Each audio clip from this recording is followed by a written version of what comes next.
In the last video, we talked about Yamaha guitars, and another question I've had is recently is if you could keep just one of your acoustic guitars, what would you keep?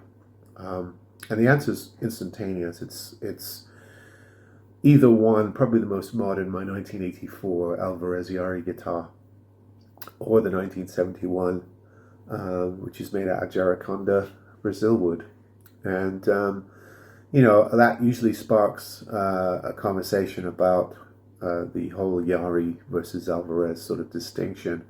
Obviously, Kazuo Yairi is a famous Japanese luthier who lent his name to only some Alvarez guitars. Alvarez has a production line outside of the Yairi guitars, which sometimes confuses people. Now, Salvador, I think his name was Salvador. No, I'm thinking of Ibanez Arte. Alvarez, of course, is a Spanish. Probably comes from a Spanish name. It was acquired sometime in the '60s, I think around '65, by St. Louis Music. St. Louis Music is a sort of wholesale. I think they're still going. I used to do business with them back in the days.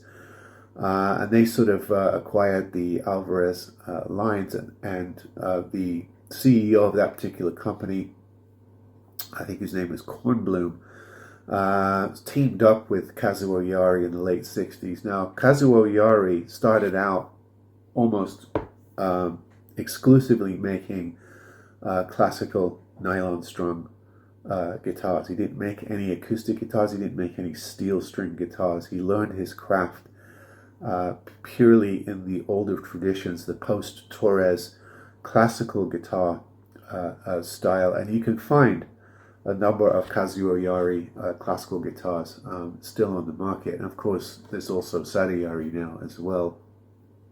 And there were other Yaris as well, but Kazuo became the preeminent one in the '60s, and started a partnership with Alvarez, and made a number of guitars that bear the name Kazuo Yairi and Alvarez. And it was Kornblum who got him to start looking into making steel-strung guitars for the Western market. So if you've got a Yairi around the '70s or so, that's going to be right at the beginning of his steel string production, and those are very valuable to get. If you could pick one of those up, they're always knocking around eBay, but they're not cheap. They're usually in the thousands rather than the hundreds. They spent, both of them, a number of years in the U.S. Testing, tweaking, putting out various steel strung guitars. The first of which came to the U.S. in around 1970. And they were an immediate hit. This is not a story of coming to preeminence in sort of very slow stages like a lot of makers. These hit right away. These were considered alternatives to the big acoustic makers of the U.S. of Martin, Washburn, Taylor, Ilk.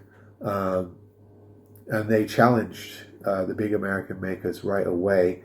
When Japanese guitars were considered to be cheap student line guitars, it was Yairi who sort of gave them the distinction, or started to give them the distinction that they have today. Now, if you can't buy one of the vintage U.S. guitars, the next best thing is to find a vintage Japanese-made guitar.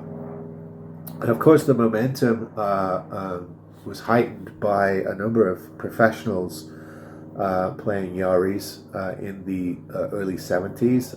Grateful Dead, Paul McCartney, Crosby, Stills and Nash, Steve Winwood, Johnny Cash even played an Alvarez Yairi.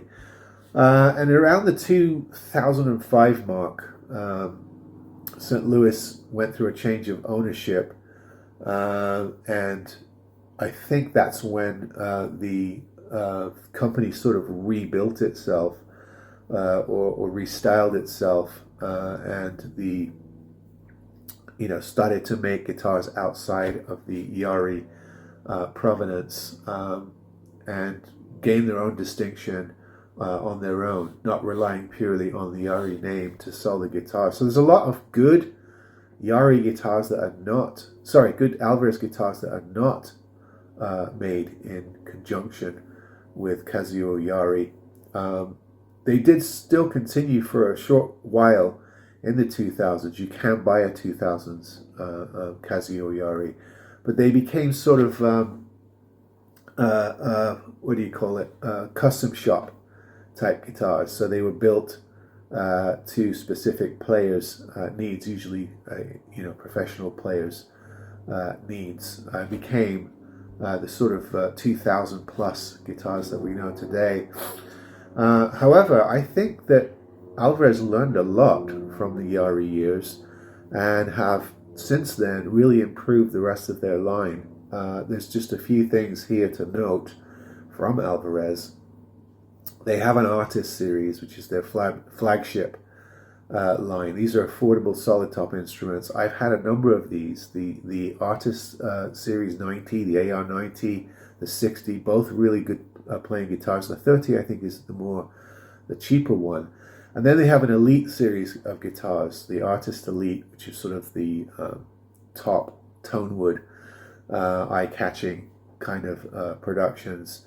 They kept, or they learned from the collaboration with Yairi to produce the Cadets guitars, which were made in the Spanish tradition of nylon strung guitars.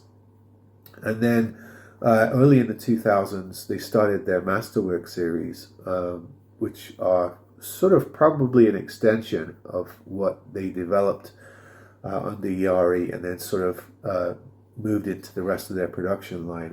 And the Masterwork guitars are really nice, all solid wood guitars. And of course, there's also a Masterwood Elite series as well. And these are probably those and the Artist Elites are probably up in the higher 2000 plus non-Yairi guitar part of their production. They have a lot of student range as well, and I've had good success over the years with the cheaper plywood top Yairis, of which there is a number of models and series.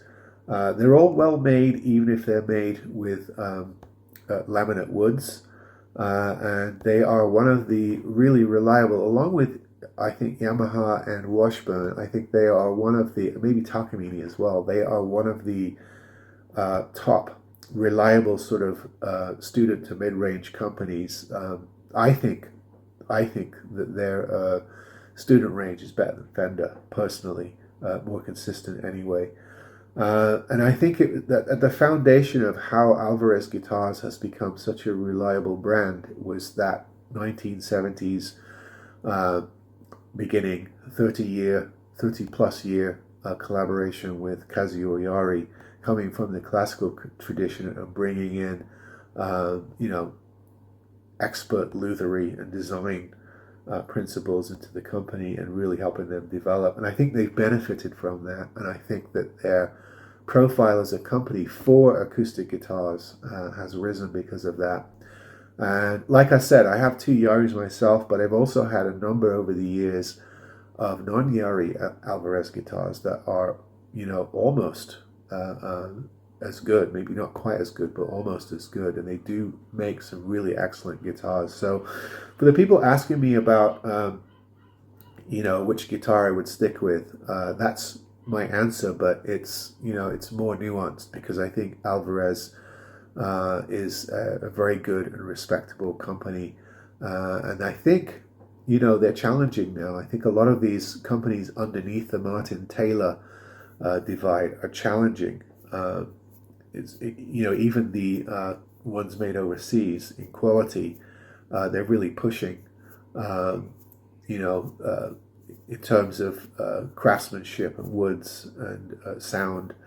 And this is one of those companies, but it's the older, if you can find a Yairi guitar from, let's say, 70s, 80s period, or even 90s, jump on it, because they are, I think they rival what Martin and Taylor was doing at the time. So All right, folks, there's an interesting, or at least I hope interesting, perspective on the whole Yairi / Alvarez family of guitars. Hope you find it helpful. See you next time.